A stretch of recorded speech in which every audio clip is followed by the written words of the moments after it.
In this video, we will give you a few helpful truck driver trip planning tips to use the next time you hit the road.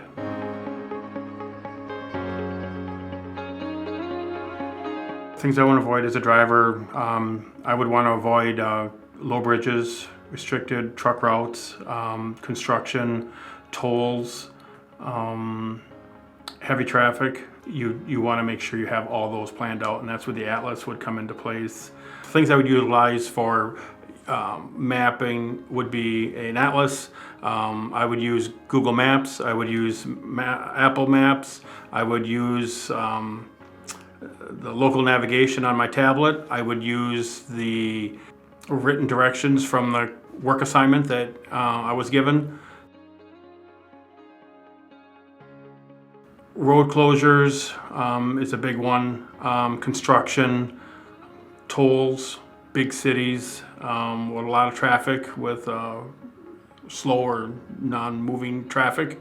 I would check online to see where the construction is being done, what the time frame is that it's being done, whether it's being done at night or during the day. If there's another alternative route to take to avoid that, I would definitely do that. There's a lot of apps that you can utilize, Waze, and then there's, I know Google does it.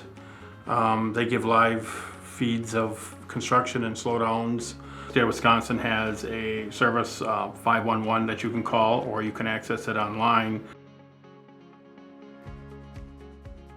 Taking breaks is a definite, especially if you need it. There's no harm in taking a break. You want to have a place in mind so that you have a safe place to park and take your 10-hour break. You also want to have a secondary location planned so that if the first one doesn't work out, you have a backup. I utilized a truck stop directory, and that really kind of helped along my routes, so I kind of knew what was available in my travels. Weather is up, definitely can slow you down.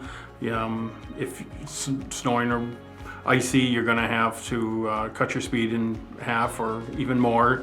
That could definitely slow you down. Before I would go start driving, I would have that information available to kind of pinpoint exactly when the storm's going to hit, and then when I may possibly be getting out of it, if at all. There's that, how big is the storm that I'm going into? Is it best to wait it out, or does it make sense to keep going?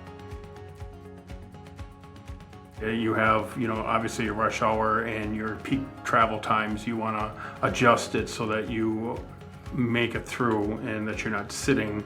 That would be a best practice, either to maybe avoid it or to wait it out at a time where it's not peak. Maybe plan after 7 o'clock would be a good time to start running through in the afternoon versus running through at 3 p.m. where, it's gonna be standstill, you're not moving at all. If you're on the road and you run into issues, this is the time to bring it up, not after the fact. You want to, if weather is holding you back, then I would update my ETA or give my driver leader a call to let them know that I've either going to be delayed or going to be maybe make the next day delivery. We hope these truck driving trip planning tips set you up for success on your next trip. As always, remember to subscribe to and follow Schneider to get even more truck driving content.